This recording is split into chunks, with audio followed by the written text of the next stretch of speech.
welcome to Cumberland Viewpoint. I'm Dave Johnson. Cumberland Viewpoint is brought to you in part by the Putnam County Family YMCA, and it is a community service of Zimmer Broadcasting. Thomas Pickering is a career diplomat for the United States and has been for many decades. He has been the ambassador to Jordan, India, El Salvador, Russia, and he is argued to be possibly the most successful ambassador to the United Nations for the United States, appointed by H.W. Bush, President H.W. Bush, and he is going to be appearing at a Tennessee World Affairs Council meeting and conference presentation on Monday, September the 19th. And with us today is one of our regular guests here on Cumberland Viewpoint, Patrick Ryan, who is the president and founder of the Tennessee World Affairs Council. In fact, founded the Tennessee World Affairs Council here in Cookeville in 2007. And he has since moved to Nashville, where he coordinates the Tennessee World Affairs Council, and they have regular conferences and presentations and appearances by a variety of folks from all over the planet. And I want to welcome you back to the show, Commander Ryan. Hello, Dave. Thanks for having me again. Thanks for coming in. Right. Well, you know, the mission of the World Affairs Council is to educate and inspire the community on what's going on in the world. So it's not just the events that we hold, like the town hall that we'll do with Ambassador Pickering, but when we bring in speakers, we make them available to social organizations like the Rotary Club at the Wild Horse Saloon, which is the third largest Rotary Club in the world. So that's a good opportunity to bring these speakers to the attention of leaders in the community. And we also bring them to places like the Tennessee to talk to the editorial board. They do guest lectures. Ambassador Pickering will be talking to a class in the business school at Belmont University, and he'll also be talking at the Jewish Federation on Tuesday morning. So it's not just the World Affairs Council events that we try to fill in with high quality speakers, but we also want to get these people that we bring in. For example, the Russian ambassador was here in February, and we arranged a similar itinerary. Yes, and in addition to, you just mentioned some of the other guests that you have brought to Tennessee, and not only the Nashville area, but the Upper Cumberland area, but mention some of the other dignitaries who you've managed to bring to make presentations. Well, everybody likes ambassadors, and we like them too. We've succeeded in bringing the ambassador from Kazakhstan. This February, we had the ambassador from the Russian Federation, who provided us with town hall and some other events. We had the ambassador from Ireland with us in March. That's right. We've had the Consul General of Japan, who's resident in Nashville. He's done a program with us.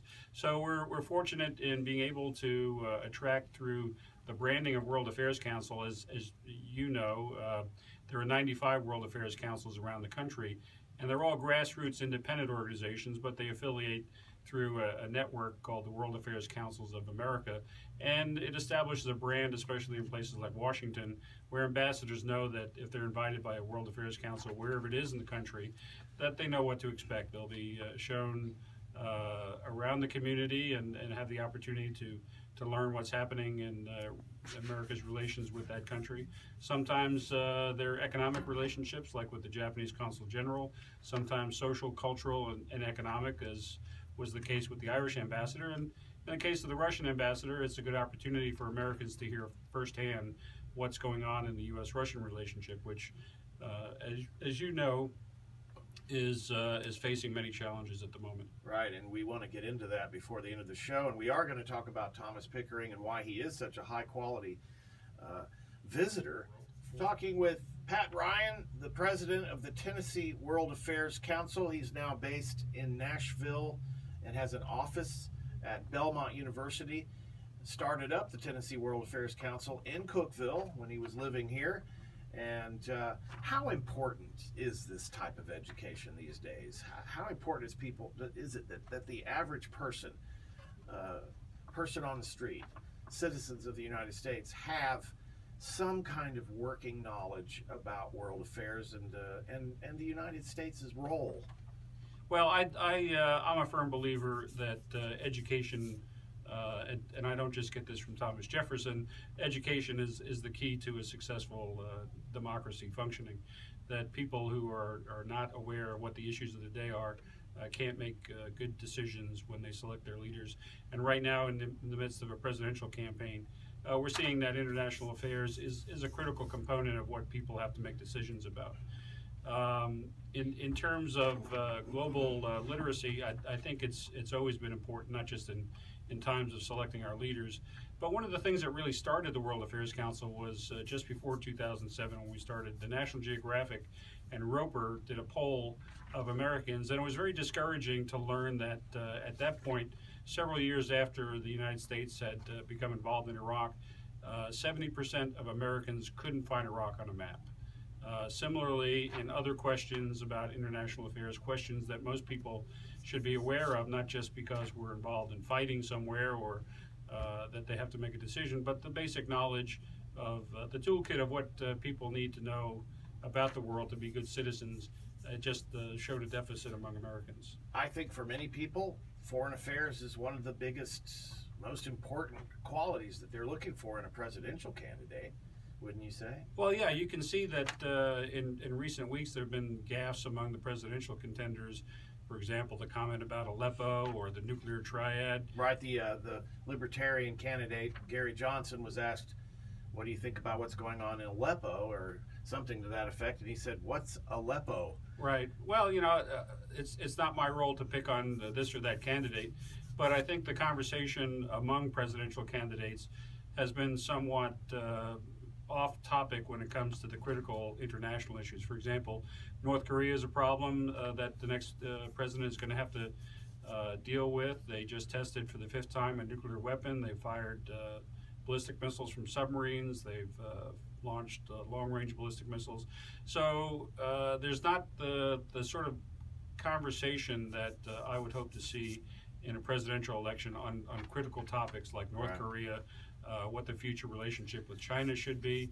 There's a lot of talk about who's got what baggage concerning China, but there's not a lot of conversation about what to do in the future. Things like the TPP, the Trans-Pacific Trade Pact that is now up for conversation. People tend to listen to whatever the partisan position is of this or that candidate rather than understanding what the critical elements of the pact are. Yeah. Thomas Pickering, this is the guest at Belmont University. This is the current speaker you have coming, and you talk about high-quality candidates. This guy has been a heavyweight in diplomacy his entire professional life, and has held quite a few different positions.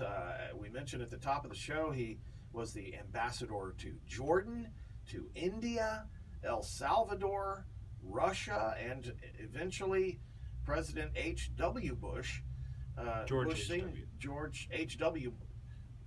And eventually President George H.W. Bush appointed him to the position of ambassador to the United Nations, which is a very important position, and I've done some reading about him. We're very delighted that Ambassador Pickering will be coming to Nashville to talk to our town hall meeting at Belmont, as well as some of the other events that we've lined up for him.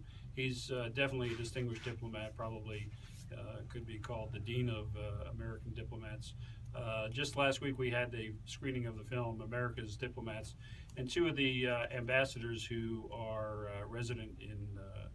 retired and resident in Nashville talked about the Foreign Service, and they talked about Ambassador Pickering as being sort of the patent of the general patent of ambassadors in terms of he rose above the crowd. What characteristics, what traits do you think, that's a good question. After I get to meet him, I'll report back to you. But I suppose that he's extremely intelligent and understands the role of diplomacy as an element of soft power in the United States arsenal of things that the United States presents as ways to protect its interests and advance its interests.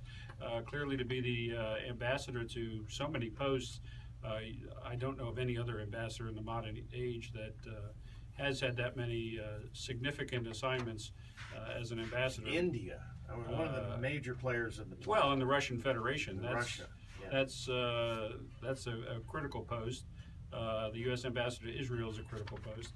But to serve as the U.S. ambassador to the United Nations, where the epicenter of international diplomacy and where American interests on the UN Security Council have to be looked after, critical issues of maintaining peace and security around the world, representing the administration who has sent him there. It's of a person well steeped in American democracy, U.S. foreign policy, economics, political affairs, military affairs. Somebody who can represent the United States in the best way.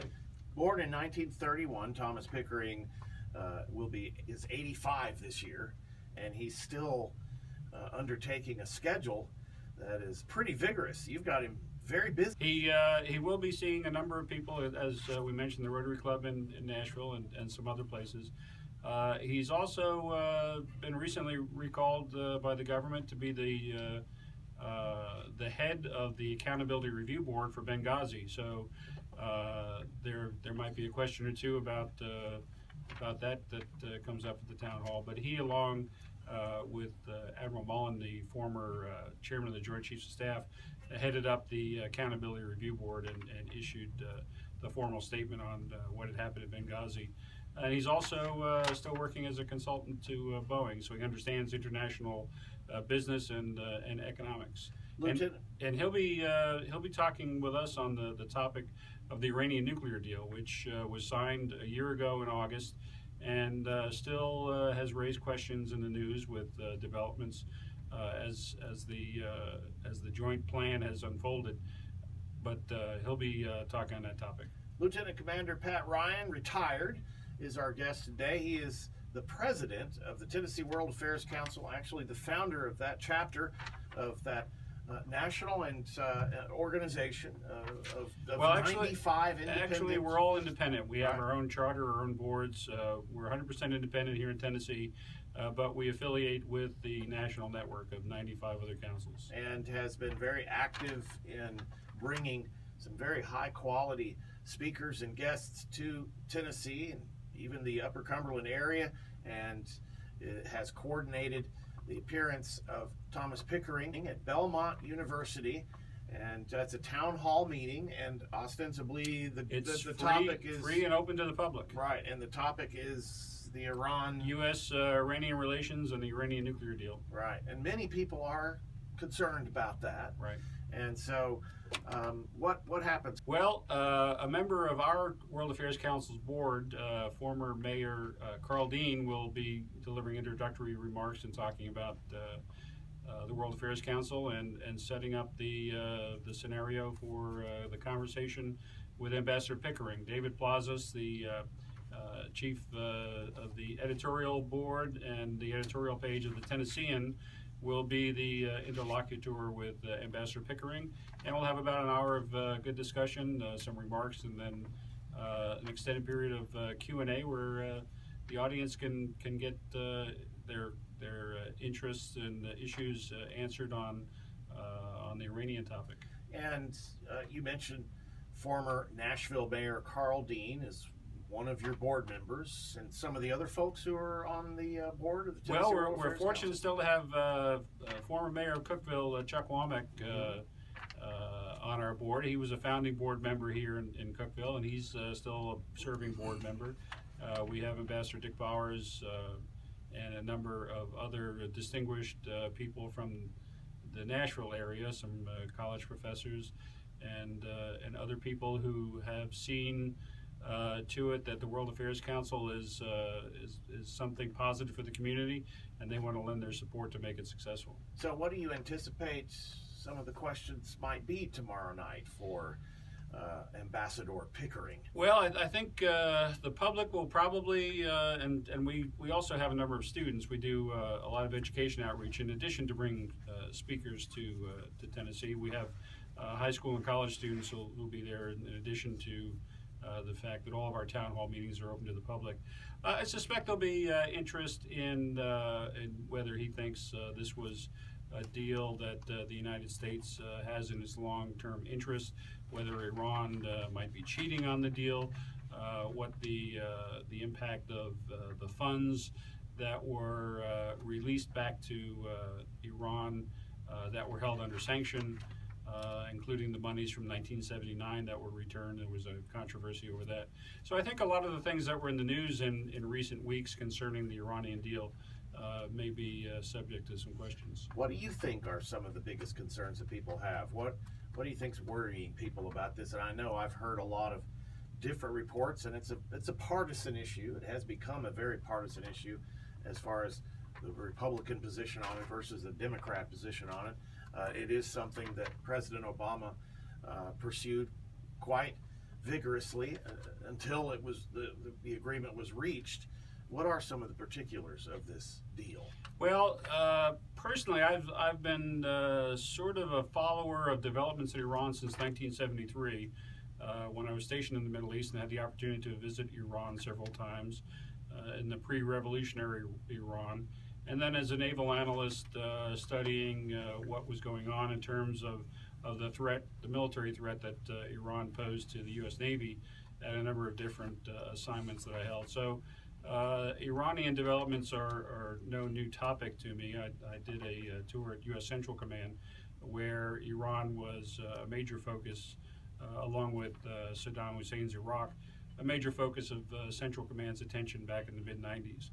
I think that a lot of people hear some of the back and forth from partisan positions about we've opened the door to Iran after a certain amount of time to resume their nuclear developments, start up more centrifuges, that the fact that the money that was repatriated to them after the sanctions were lifted may increase their adventurism in the region.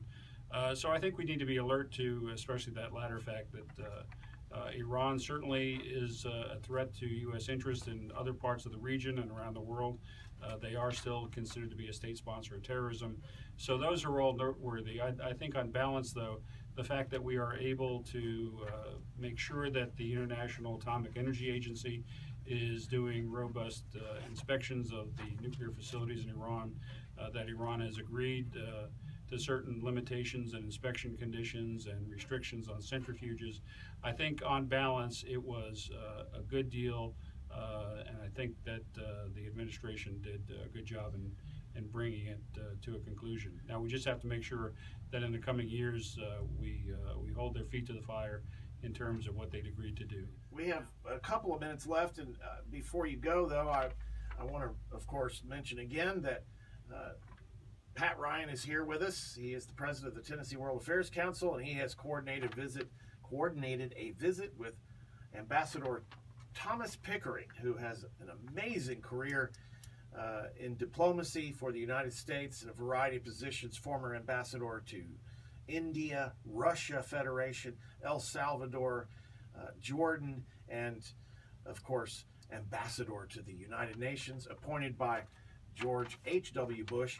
What do you think are some of the other questions, some of the hot spots that are going on? What do you think people are going to be asking him tomorrow after he talks about the Iran deal, the nuclear deal? Let me interject before I get to answering that question with just doing some of my presidential duties of making sure people understand that the World Affairs Council is a nonpartisan organization. Right. We're an educational charity, a 501c3, and we really rely on gifts from the public. We're not funded by the government. We have an office at Belmont University, but we receive no funds from any specific source other than the members who join the council, either as individuals or family memberships. Right. We do take corporate gifts. In fact, we have a fundraiser on November 6th at the Yazoo Tap Room in Nashville for teams, businesses, associations, corporations, or even individuals who want to get together to put out a World Quest team to participate in the same kind of competition that we do with the high school students, but this will be a fundraiser. So we do rely on gifts from the public and membership to make all these things possible. And you would like to invite folks to to participate in your events? Oh, you bet. We have on our calendar everything that's coming up.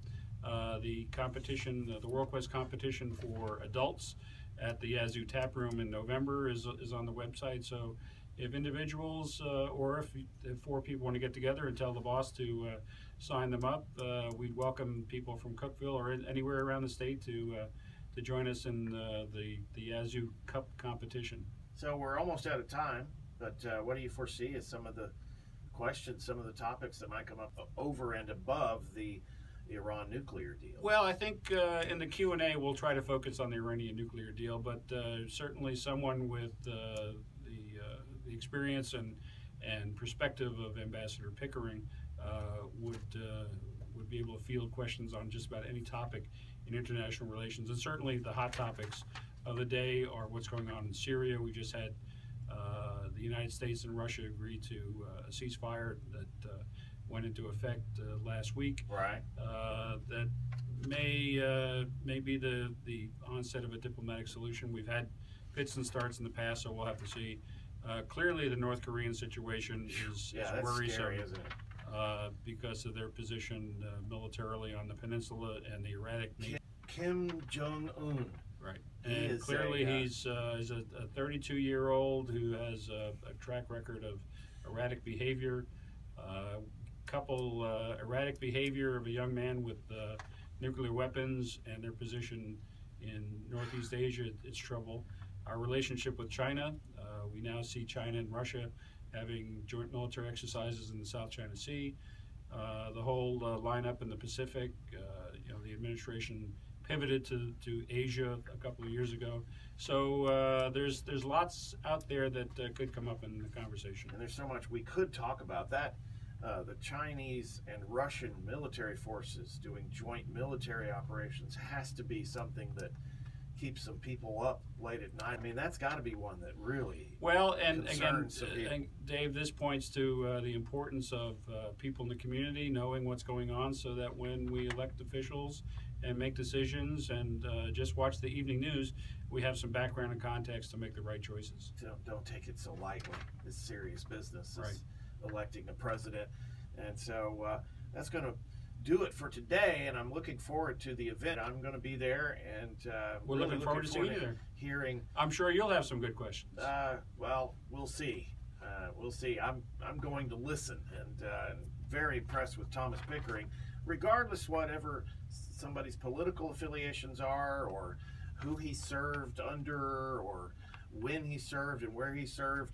You cannot deny that this man is possibly one of the most well-informed people in foreign affairs for our country living today. He's a career Foreign Service officer, and they serve as bipartisan professionals regardless of administration. There's a change of administration. Right. They carry on with their duties, and they don't interject their personal politics. Well, I know you are very busy, and I really appreciate you taking the time to stop in with us here and letting us know about what's going on with the Tennessee World Affairs Council. And again, you would love for people to go online and read about the World Affairs Council and Tennessee World Affairs Council and all of the events that you have going on, and perhaps become even more involved with it. And again, that website address? It's tnwac.org, and I can't leave Cookeville without a tip of the hat to Professor Debbie Barnard at Tennessee Tech, who she and I split the duty writing the weekly quiz. So she's a good person. She's been on this show a couple of times in the past. She's definitely interested in world affairs, and we appreciate her chipping in. All right. Pat Ryan, President, Tennessee World Affairs Council. Once again, thank you for taking the time to stop in, and we'll see you at Belmont University for the town hall meeting with Ambassador Thomas Pickering. Thanks, Dave. It was great to be here.